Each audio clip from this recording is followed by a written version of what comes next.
Hi, Assalamualaikum warahmatullahi wabarakatuh. My name is Muhammad Amir Shafiq bin Ghazali. I'm from GIM2463A. I'm student from UiTM Segamat Johor.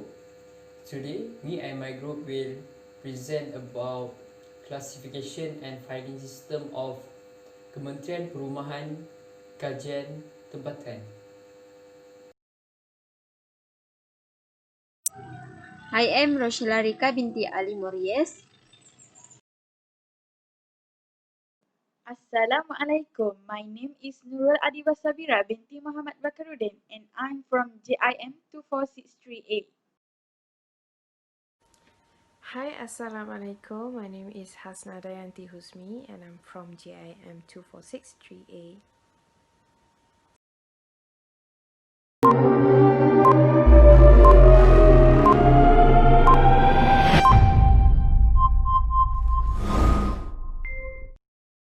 First, definition of classification. File classification is a process of arranging important documents based on certain basics. And next, the main purpose of file classification is to ensure the required informations can be using immediately. 5 types of method in the file classification. As we know, there are 5 numbers of file classification. First is alphabetical classifications, second is numerical classification, and third is geographical classification, and fourth is subject classification, and the last one is chronological classification. Okay, next is the objective of filing system. First, to provide an overall overview of how an organization manage the informations and the resource fits together.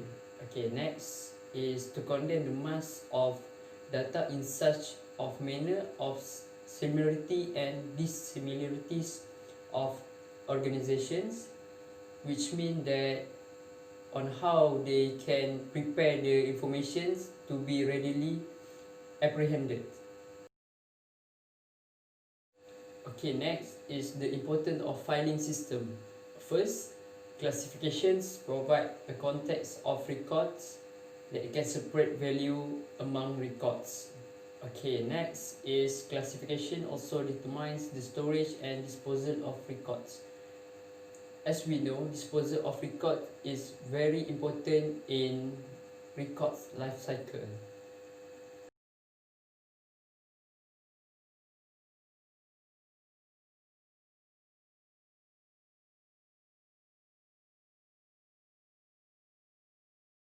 Okay, now I will proceed with the impact of improper classification and filing system to the organization.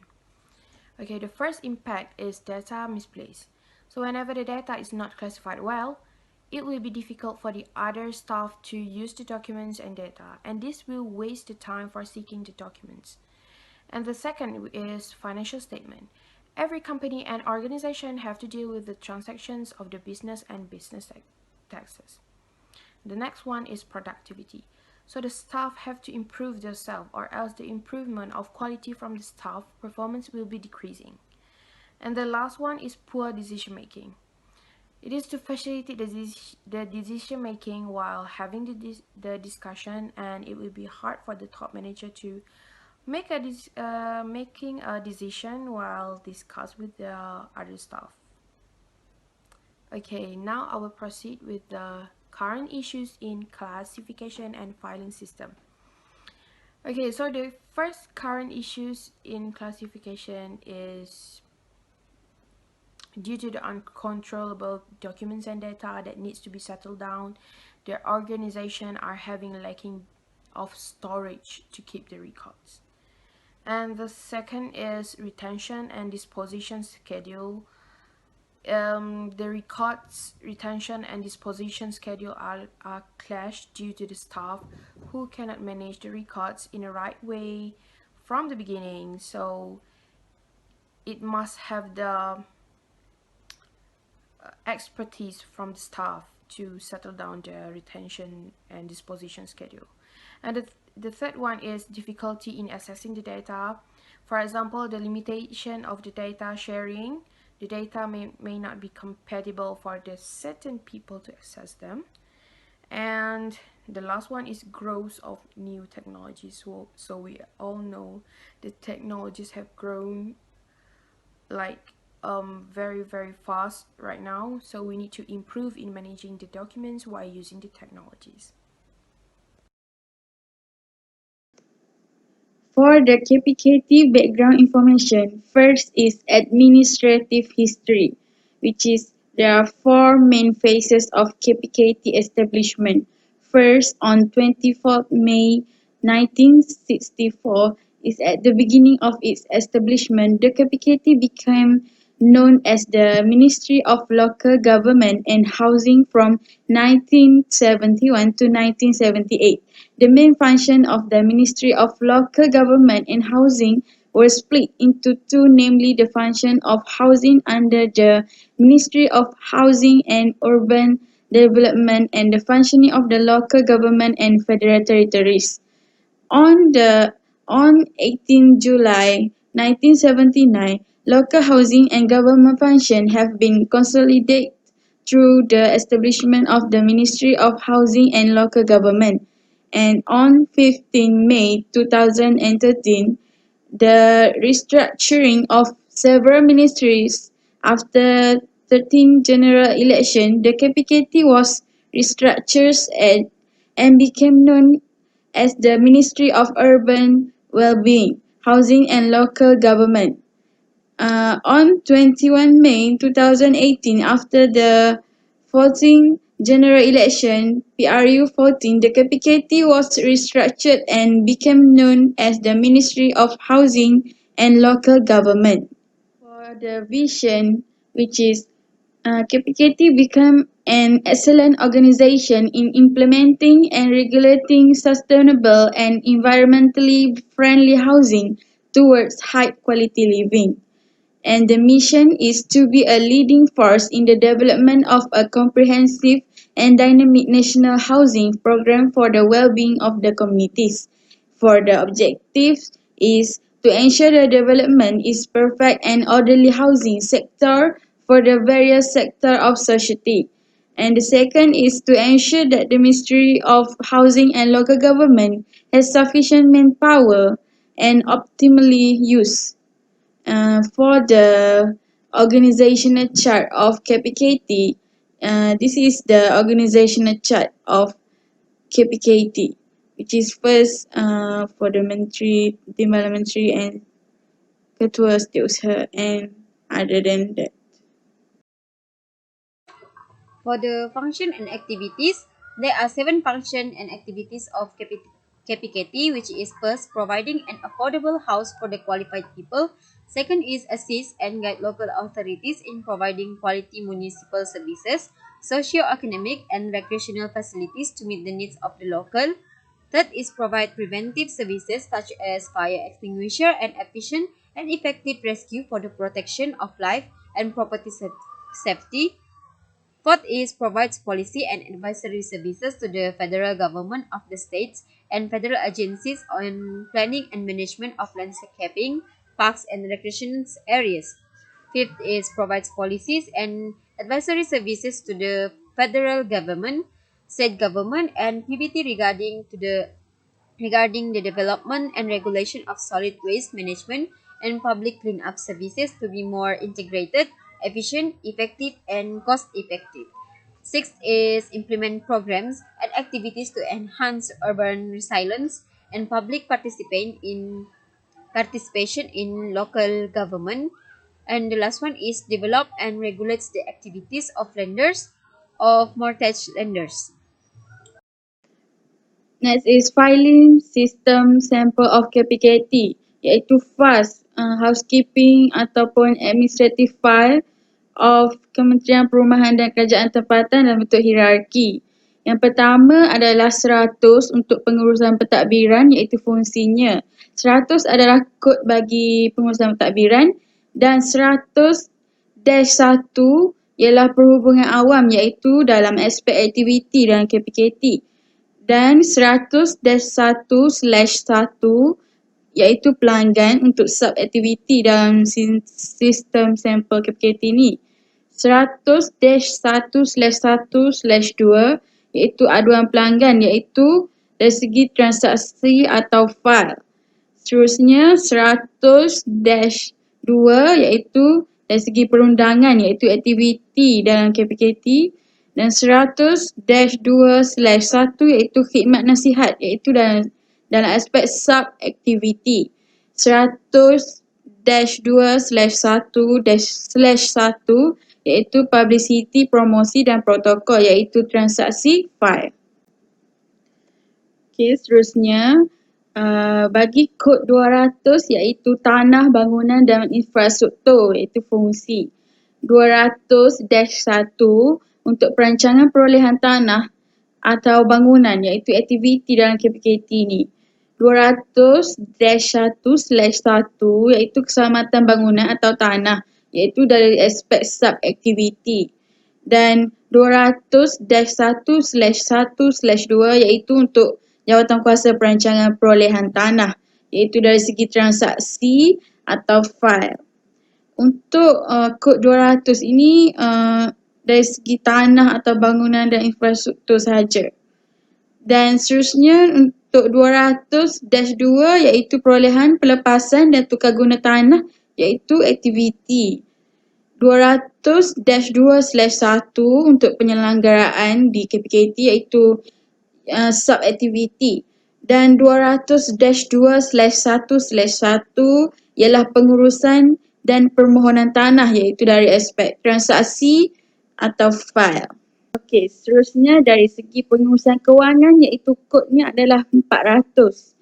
400 pengurusan kewangan ialah fungsinya dan 400-1 ialah aktivitinya adalah account dan 400-1/1 ialah dari segi audit kewangan iaitu sub-aktiviti dalam KPKT ni dan 400-1/1 adalah acara perakaunan iaitu transaksi atau file dan seterusnya ialah 400-2 iaitu bank iaitu aktiviti dalam pengurusan kewangan ni dan 400-2/1 ialah kumpulan wang yang disatukan iaitu dari segi sub-aktiviti dan 400-2/1/1 iaitu account bank iaitu dari aspek transaksi atau file dan 400-3 itu dari segi bayaran. Bayaran ini ialah aktiviti dalam pengurusan ini dan 400-3/1 iaitu bayaran perbelanjaan iaitu dari aspek sub-aktiviti.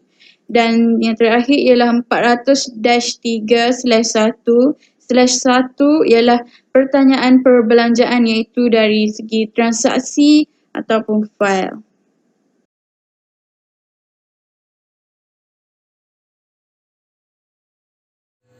Okay, next we go through description of housekeeping for Kementerian Perumahan dan Kerajaan Tempatan. First is 100, pentadbiran. Pentadbiran ialah perkara-perkara yang berkaitan dengan perundangan dan perhubungan awam. Untuk aktiviti ialah perhubungan awam. Perhubungan awam ini ialah perkara-perkara yang berkaitan dengan pertanyaan. Dan untuk sub-aktiviti ialah pelanggan. Pelanggan ialah satu perkara di mana segala pertanyaan mengenai dengan pelanggan akan ada di bawah sub-aktiviti ini.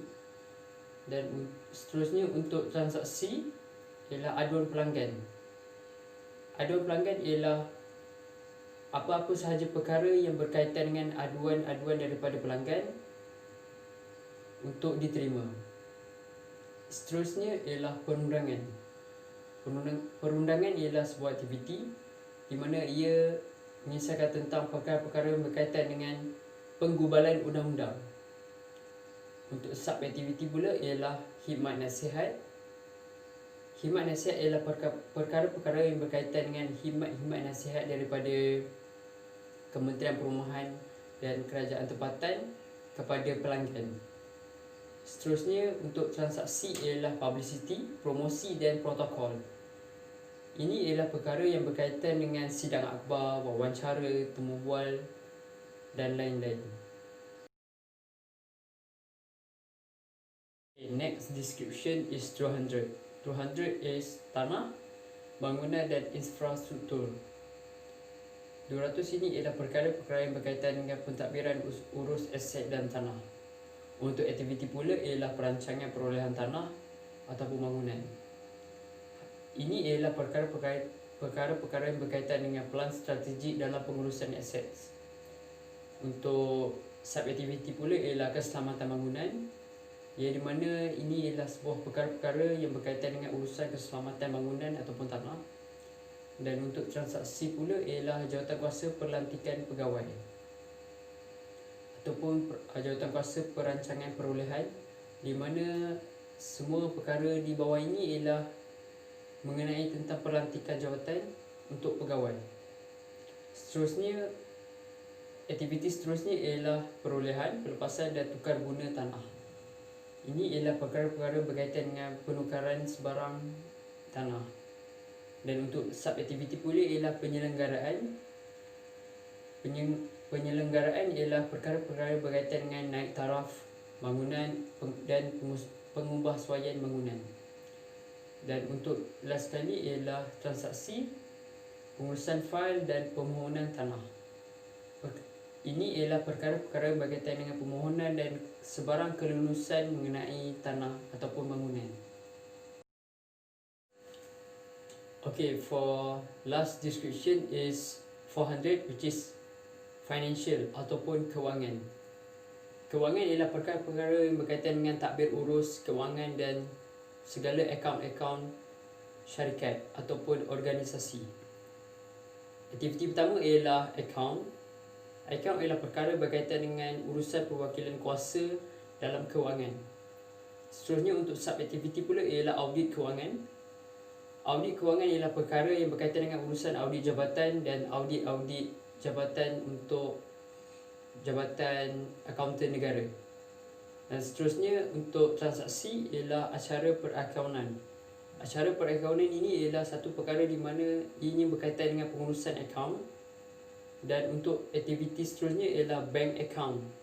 Bank account ialah satu perkara di mana urusan-urusan bank berkaitan dengan kewangan dengan jabatan-jabatan.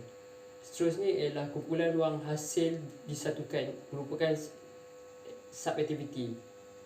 Sub-aktiviti ini ialah satu perkara di mana pengurusan wang ianya disatukan. Dan seterusnya ialah account bank, ialah transaksi ataupun file. Ini ialah perkara berkaitan dengan segala permohonan dan pembukaan account bank yang baru. Seterusnya ialah aktiviti bayaran. Aktiviti bayaran ialah perkara di mana ini berkaitan dengan urusan dan pertanyaan dan pembayaran untuk segala jenis transaksi organisasi. Untuk sub-aktiviti pula ialah pembayaran pembelanjaan. Perkara ini melibatkan segala jenis kontrak, dokumen, bil, invoice, pelarasan dan gaji. Dan untuk transaksi pula ialah pertanyaan perbelanjaan. Perkara ini berkaitan dengan segala pertanyaan dan perbelanjaan mengenai dengan kewangan jabatan.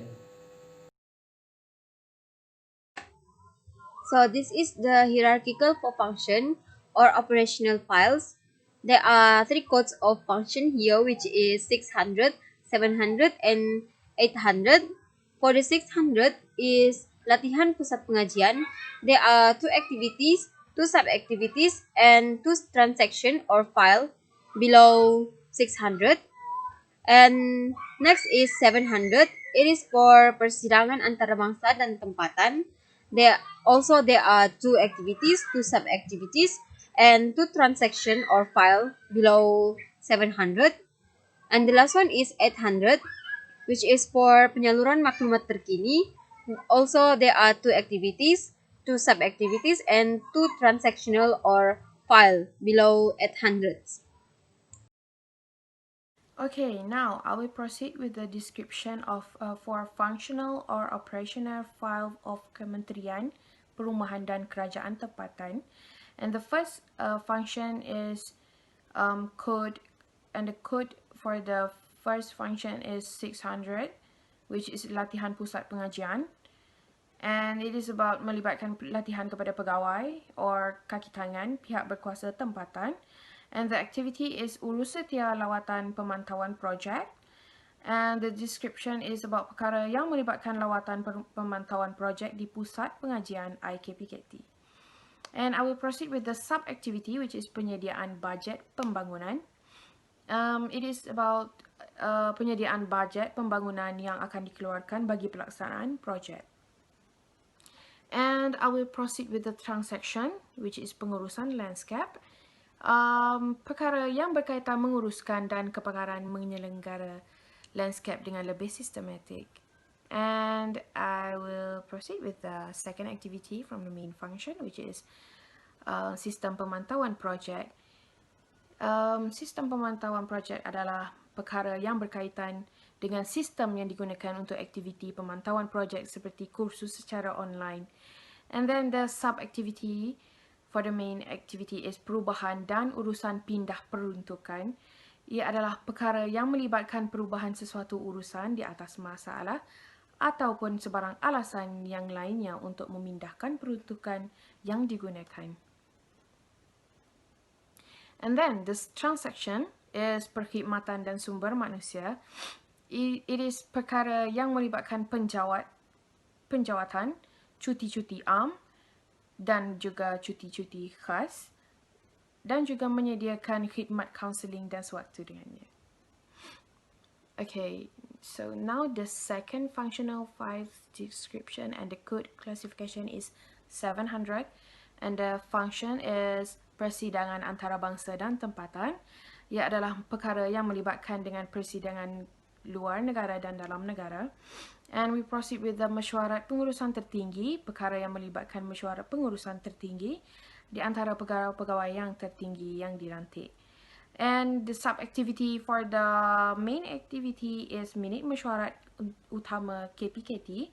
Ia adalah mesyuarat yang bakal diadakan bagi mengulas sesuatu perkara sebelum minit mesyuarat yang sebenar berlaku.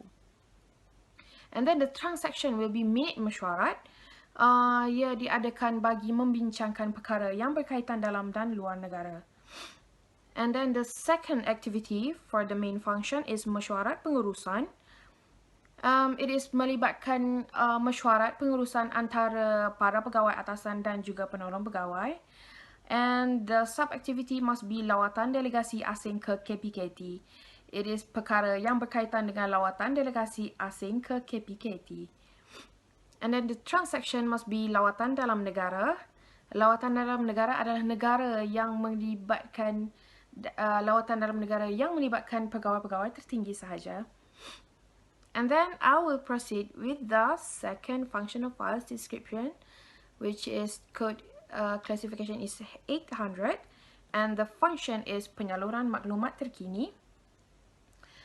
The activity must be perubahan dasar dan polisi. It is perkara yang berkaitan dengan perubahan dasar dan polisi berdasarkan situasi dan jangka masa sesebuah polisi. And then the sub-activity must be mengawal setia aktiviti kredit community. And it is to mengawal setia segala aktiviti kredit community bagi memastikan maklumat tersebut adalah benar dan jitu. And then the transaction must be pemantauan premis. So, this is perkara yang melibatkan pemantauan premis bagi mengelakkan daripada bahaya penyebaran berita palsu. So the second activity from the main function is perubahan matlamat kementerian. It is to ensure untuk sentiasa bersedia untuk perubahan mana-mana polisi yang berkait dengan kementerian. And then the sub-activity must be program penyelenggaraan perumahan berstrata. Perkara yang melibatkan program penyelenggaraan perumahan berstrata bagi memberi pengetahuan kepada peserta kepentingan pembangunan berstrata di Malaysia. So we have used the pembangunan berstrata. And then the transaction must be tabung penyelenggaraan. It is perkara yang berkaitan dengan tabung yang akan disediakan bagi membantu penyelenggaraan perumahan berstrata. So we need budget for the perumahan berstrata. And then perumahan Malaysia, and the second transaction is perumahan Malaysia. It is perkara yang melibatkan perumahan Malaysia yang akan dijalankan mengikut kesesuaian bajet yang diberi dan lokasi yang disediakan. It is compatible with the transaction or not. Okay. For the conclusion, file classification is a very important thing to ensure that files are managed properly. It is because it can help and improve the management system of an organization or agency.